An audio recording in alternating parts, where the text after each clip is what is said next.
Liz Coley, and welcome back to Undercover Reading. We are getting close to the end of The Captain's Kid, but there's still more to come. We are on Chapter 8, Part 8. I walked all the way around the hub the long way to avoid seeing Masuna's original room. It made me breathless just to imagine it. She greeted me with a one-armed hug. "Brandon, dear, you feel cold, and look at you, so pale. Sit down." "I'm always pale," I replied automatically, but I noticed that she was the color of Java with too much milk in it, and dark circles stood out around her eyes. My concern shifted to her. "Are you okay? You look like you haven't slept in days." She chuckled. "Spoken with the honesty of youth. Do I look that terrible?" I blushed. "Yes, you look like you probably feel." "To tell you the truth, Brandon, I am sick at heart. I'm so terribly afraid for my people. Perhaps it would be better for us to spend our waning days on Esperanza, resigned to our fate, better than returning to Earth with false hopes for reconciliation. I saw how it could be with you and your father, and in River Swift's last moments. I saw how it will likely be in the angry fire of Whitesinger's eyes. I tell you, Brandon, Whitesinger's hatred stabbed me more deeply than knives, and left my hope bleeding and dying on the floor with my brother. I wish—" I choked on a sob and I couldn't finish my thought. Masuna's creviced cheeks ran with streams of tears. "I also wish, and I mourn, and I wonder what I will tell my people when we land. I have so little time to decide." I forced halting words past the lump in my throat. "That's what I came to tell you. In the middle of the night, that night, I think we can create a third choice where there were only two." "And what is that, my dear boy?" she asked. "Would your people agree to begin again, to start a new colony if we can choose a new planet?" Masuna gasped. "But that might take years to work out. What are we going to do in the meantime?" "It won't take years," I promised her. "There are vacant quarantine planets. Your people could become caretakers for one of these special worlds." Before she could argue, I stopped her. "My dad has already agreed that if you choose a planet, he'll authorize it himself and take you straight there instead of Earth. You'd have to take absolutely everything with you and start from scratch." "He would do that for us?" Her eyes filled again and shimmered. "He has already sacrificed so much. What can I say to such a generous, honorable man?" A hot feeling of pride colored my cheeks this time. "Say yes, say you'll do it."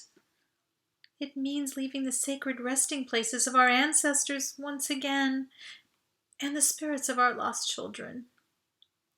"You were leaving those anyway, Masuna," I reminded her.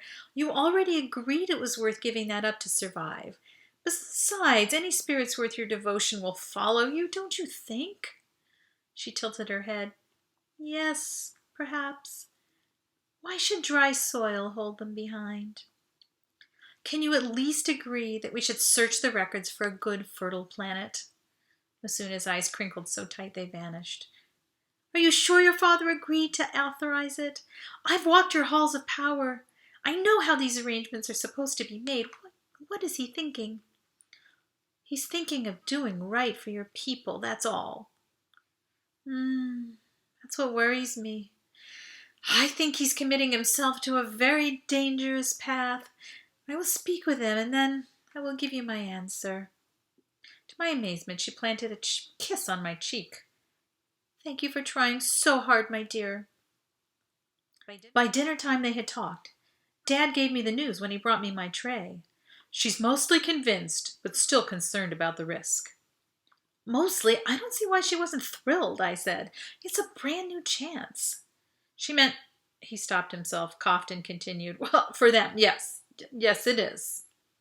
His chin firmed. It won't be easy. Their population is diminished to 400 small children and 1,600 adults 13 and older at last census. That's a very small number to provide the skills and share the labor of developing a new world. True. Playing Frontier World had made that plain enough. It took so many kinds of tasks and talents to hold a society together. How are we supposed to fit 2,000 more people on the starship? I wondered aloud. Brandon, that was always the plan. They're moving into the vacant 640 cabins on Hub D, 1 or 2 families per room. My gosh, how's everyone going to eat? I forked a green bean. Remember, kiddo, we supplied for the retrieval mission. The tricky thing will be keeping the rest of the crew out for the extra 6 months of a detour to another system. I've got a fine line to tread between consulting with the senior officers and crew and telling them, sorry, I'm just thinking aloud. Implementation isn't your concern. A worry line creased Dad's brow. The privilege of being in charge carried burdens as well. My thoughts shifted to the burden I'd volunteered for. Dad, I'm going to need help evaluating the 23 possible planets in less than 2 weeks. Is it okay if I tell people what's going on? Of course, kiddo. Leadership is about assembling the right team and drawing on their strengths, not doing it all yourself. You figure out who you need, and I'll provide any support you ask for. I gulped. This was becoming too real. Let's pick a planet sounded easy until I realized I had no idea where to start. I was 14. How was I supposed to assemble a team? But this was no time to show weakness or doubt to Dad.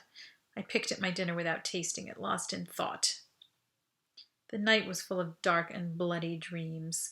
It was a relief to drag myself out of bed at 5 and off to the cafe. Maybe I could be in and out before anyone else arrived.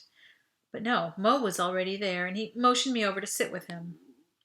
I pretended excessive interest in my oatmeal and getting the brown sugar and milk combination just perfect. It didn't work. Mo came over to me, placed a hand on my arm, and stopped my fidgeting. That's the 4th tablespoon, he said. I like it sweet, I replied. It's way past sweet. He studied me sideways as I failed to answer. Brandon, I'm a little confused.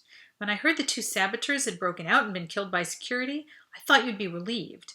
Then I saw you at the funeral, and you looked, I don't know, shattered, devastated, even haunted. What's up? I was there. My spoon swirled and swirled. It became complicated, hard to explain.